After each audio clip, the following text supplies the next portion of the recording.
بسم اللہ الرحمن الرحیم۔ دوستو ساتھیوں، حجازی ویلفیئر آرگنائزیشن کے پلیٹ فارم سے محمد اسلم ثاقب حاضر خدمت ہے اور سلام عرض کرتا ہے۔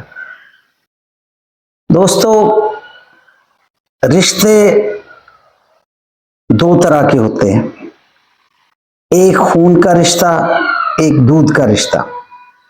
خون کے رشتے والد کی طرف سے آتے ہیں اور دودھ کے رشتے ماں کی طرف سے آتے ہیں۔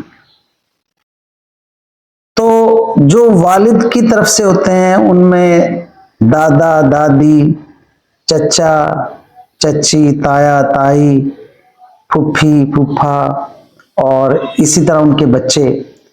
اسی طرح جو ماں کی طرف سے ہوتے ہیں، جو دودھ کے رشتے ہیں، ان میں خالہ خالو، ماموں ممانی، نانا نانی اور پھر ان کے بچے جو ہیں۔ تو یہ رشتے جو ہے یہ ہمیں دنیا میں یہ پہچان کرواتے ہیں، یہ ایک دوسرے سے ہمیں جوڑتے ہیں تاکہ آگے نسل چل سکے۔ ہم آگے جب رشتہ داریاں کرتے ہیں تو ہم یہ دیکھتے ہیں کہ سب سے پہلے اپنے قریب ترین جو ہے وہ کون ہے، آیا ان کے بچے جو ہیں اس قابل ہے کہ جن سے آپ اپنے بچوں کی شادی بیاہ کر سکتے ہیں۔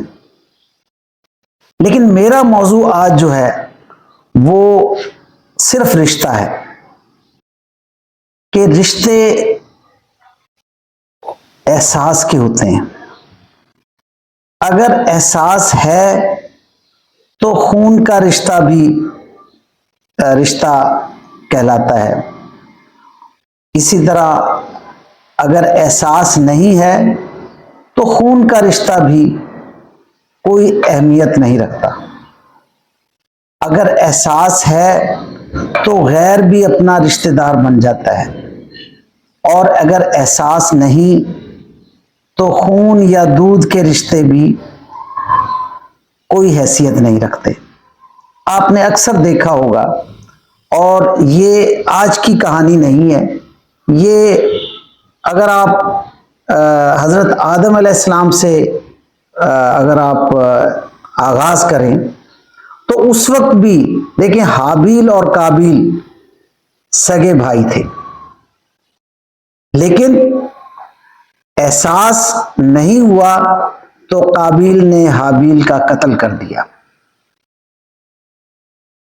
اور اگر اسی طرح احساس کا فقدان تھا تو حضرت یوسف علیہ السلام کے بھائیوں نے اپنے سگے بھائی کو کنویں میں ڈال دیا، حالانکہ وہ ایک ہی باپ کی اولاد تھے، لیکن ان بھائیوں میں احساس کا فقدان ہوا، حسد ان پر غالب آ گیا اور انہوں نے اپنے ہی سگے بھائی کو کنویں میں ڈال دیا۔ اسی طرح قابیل نے، حالانکہ حضرت آدم علیہ السلام کی یعنی ایک باپ کی اولاد تھے، لیکن ایک لڑکی کی خاطر اسے یہ احساس نہیں ہوا کہ میں اپنے بھائی کے ساتھ کیا کرنے جا رہا ہوں، اور اس نے اپنے سگے بھائی کو قتل کر دیا۔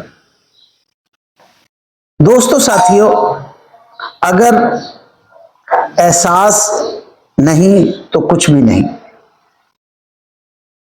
اور اگر احساس ہے تو غیر بھی اپنا بن جاتا ہے۔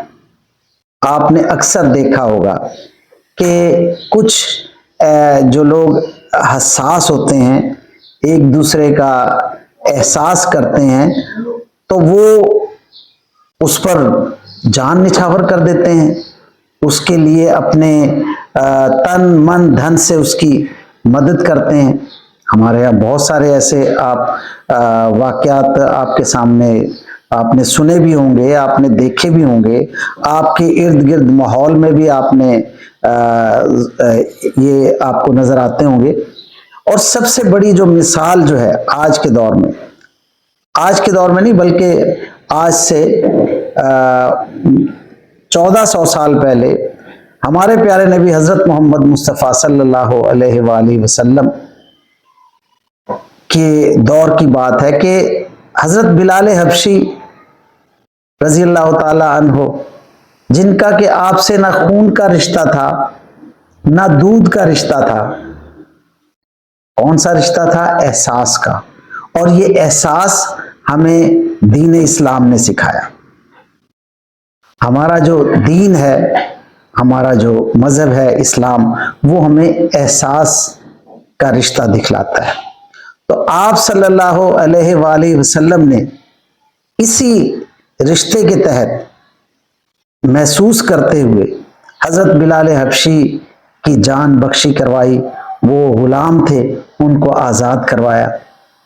اور حتیٰ کہ جب آپ اسلام بھی قبول آپ نے نہیں کیا تھا حضرت بلال حبشی نے، تو اس وقت وہ اپنے آقا کی چکی پیس رہے تھے. رات کے وقت رو رہے تھے، چکی پیس رہے تھے. بخار بھی ان کو تھا، بہت سخت بخار تھا. تو اس وقت آپ صلی اللہ علیہ وآلہ وسلم نے جب ان کی آواز کو سنا تو ان کے درد کو محسوس کیا اور دروازہ کھلوایا اور ان سے کہا کہ لاؤ آپ آرام کر لو، میں آپ کی جگہ چکی پیس لوں گا. تو یہ کیا تھا؟ یہ احساس کا رشتہ تھا.